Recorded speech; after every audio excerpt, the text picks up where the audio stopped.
Well, shalom, friend. Hey, today is Yom HaShoah, which is Holocaust Remembrance Day. And so the Gateway Jewish Department will provide a short 35-minute service at 7 p.m. this evening. You can find it on the Gateway Jewish Facebook page. I hope you'll go there and watch it. Well, today is day 13 of Counting the Omer. And on this 13th day of Counting the Omer, we continue to consider the 13 boundless attributes of God. We believe that speaking these 13 attributes as God spoke them helps us to become more like Him. And so I've pasted Exodus 34 verses 6 and 7 below, which is where they're found, and that way you can read them out loud as God spoke them, and I trust you'll be blessed. The attributes, again, they're found in Exodus 34 verses 6 and 7, where it says, "And the Lord passed before Moses, and proclaimed," God said. Here he is describing himself. The Lord, God, merciful, gracious, long-suffering, and abounding in goodness and truth, keeping mercy for thousands, forgiving iniquity and transgression and sin, by no means clearing the guilty, visiting the iniquity of the fathers upon the children and the children's children to the third and the fourth generation.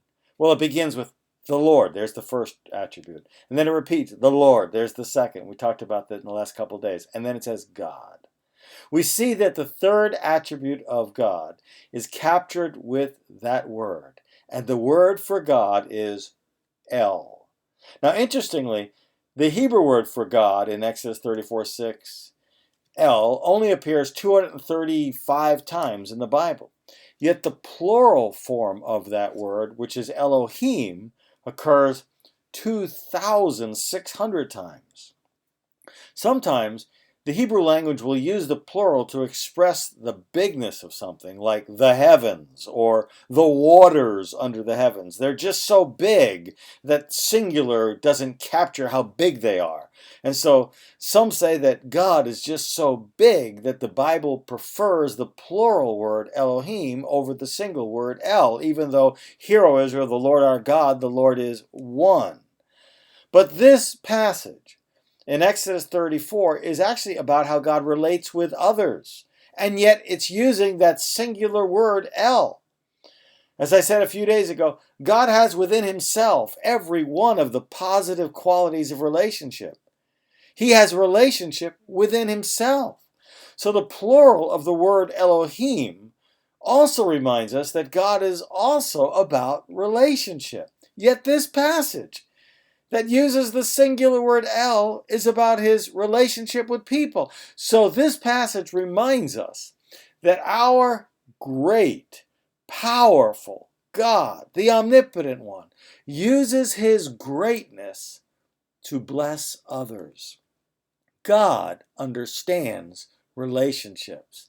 And friend, when we use our powers, when we use our abilities to treat others well, we become like God. We walk in his likeness. We don't become God, we become more like him.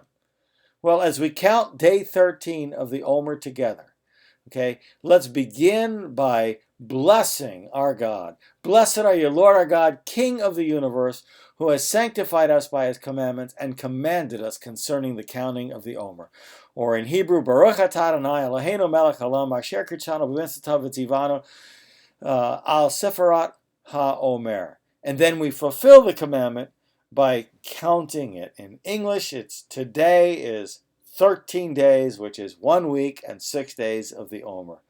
Or in Hebrew, Hayom Shlosha Asar Yom Shehem Shavua Echad Veshisha Yamim LaOmer. Or again in English, today, and you can say it with me, today is 13 days, which is 1 week and 6 days of the Omer. God bless you, friend. I hope to see you tomorrow as we continue to count the Omer.